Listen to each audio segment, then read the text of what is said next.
रब इश्रह ली सदरी वयस्सिर ली अमरी वहलुल उक़दतम मिन लिसानी यफ़क़हू क़ौली। अस्सलाम वालेकुम, doctor Sania Bashir here consultant, diabetologist and CEO of diabetes tele care. उम्मीद करती हूँ कि आप लोग खैर खैरियत से होंगे और यकीनन शुगर के साथ अपनी ज़िंदगी को बेहतर से बेहतरीन बना रहे होंगे। जब हम बात कर रहे हैं शुगर की और जब शुगर किसी को डायग्नोस होती है तो सबसे पहले उसके जब वो सोशल मीडिया को सर्च करता है तो उसके जहन में ये कॉन्सेप्ट बैठ जाता है कि मुझे रोटी भी छोड़ देनी है, रोटी मेरी शुगर को बढ़ा देता है। लेकिन ज़ाहिर है हम पाकिस्तान में हमारा जो कल्चर है, हम जिस डाइट प्लान के आदी होते हैं, हमारा जो रोज़मर्रा की जो ग़िज़ा है उसमें रोटी का एक बहुत बड़ा किरदार है।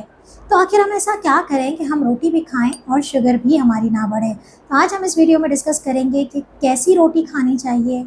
रोटी खाना गुनाह नहीं है, रोटी खाना शुगर के लिए ज़हर नहीं है, लेकिन रोटी के खाने के तरीके, रोटी का इंतखाब, रोटी की मिकदार, रोटी बनाने का तरीका, ये तमाम चीज़ें मैटर करती हैं जब आप अपनी रोज़मर्रा की ग़िज़ा की बात करते हैं। तो बहुत आसान, चाहे आप किसी गांव में रहते हो या किसी बड़े अच्छे डेवलप कंट्री से आपका ताल्लुक़ हो, ये वीडियो आप सब लोगों के लिए है क्योंकि इसमें हम बताएंगे रोटी के मुतालिक तफसील से।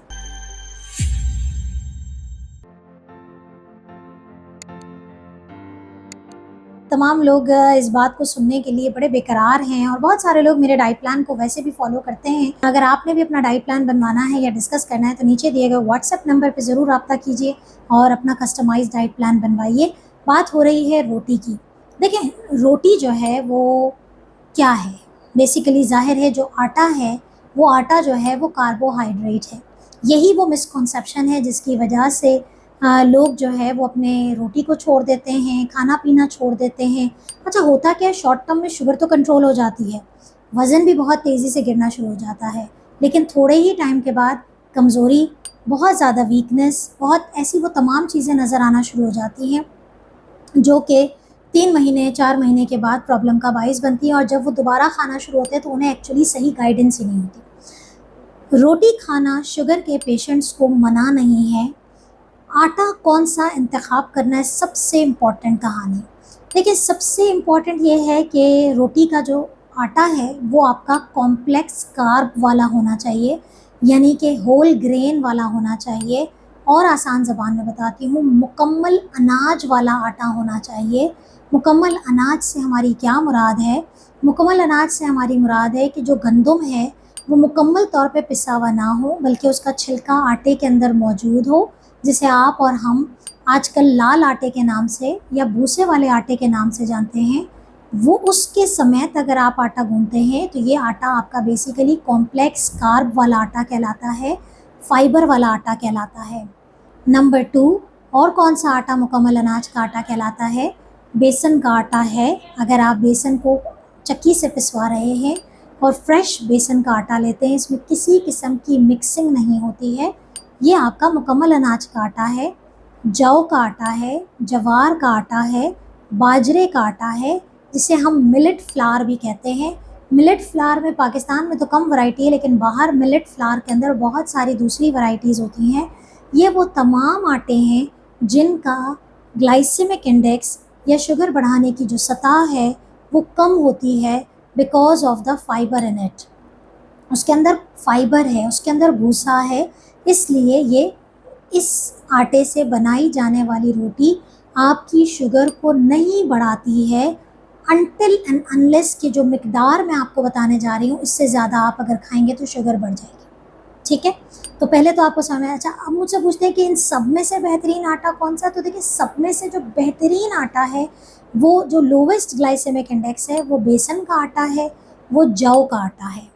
मैंने पहले भी वीडियो बनाई थी आप लोगों के लिए, और अगर नहीं देखिए तो देखिए। ये तमाम आटे जिनका मैंने डिस्कस किया, अगर आप इन सब को मिला लें, इसकी रेसिपी मैंने अपनी पिछली वीडियो में अपलोड की है जिसमें हमने मल्टीग्रेन आटा बनाने की रेसिपी। इन तमाम आटे को अगर आप मिला लें तो ये वही मल्टीग्रेन आटा है जो मार्केट में आजकल मल्टीग्रेन के नाम से बहुत महंगा बिक रहा है।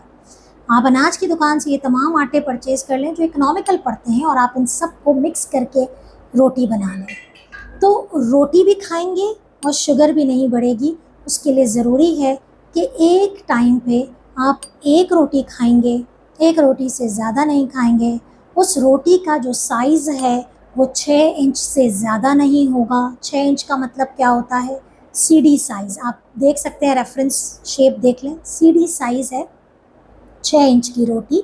इसका वज़न यानी कि आप कहेंगे कि मैं बहुत बड़ा पेड़ा बना लूँ और 6 इंच की साइज़, नहीं, आपने पेड़ा जो है वो तकरीबन 15 ग्राम, 15 से 20 ग्राम का आटा आपने पेड़ा बनाना है और उसकी आपने रोटी इस्तेमाल करनी है। इसीलिए कहते हैं कि डायबिटिक पेशेंट्स को घर में कुकिंग का जो स्केल होता है वो ज़रूर रखना चाहिए। तो इस तरीके से अगर आप रोटी खाएंगे तो आपकी शुगर नहीं बढ़ेगी। आइडियली हम कहते हैं कि आप सुबह के टाइम पे अगर रोटी खा रहे हैं तो आप भूसे वाले आटे की खा लें। गर्मियाँ हैं, दोपहर में अगर आप रोटी स्किप भी कर लेते हैं तो कोई इशू नहीं है, आप सैलड, दही, कुछ हमने लंच बताया हुआ है। रात को अगर आप रोटी खा रहे हैं तो आप बेसन की रोटी है, जौ की रोटी है, दही के साथ लेके खाएं, सब्ज़ी से लेके खाएं, गोश्त से लेके। तो रोटी सेफ़ है।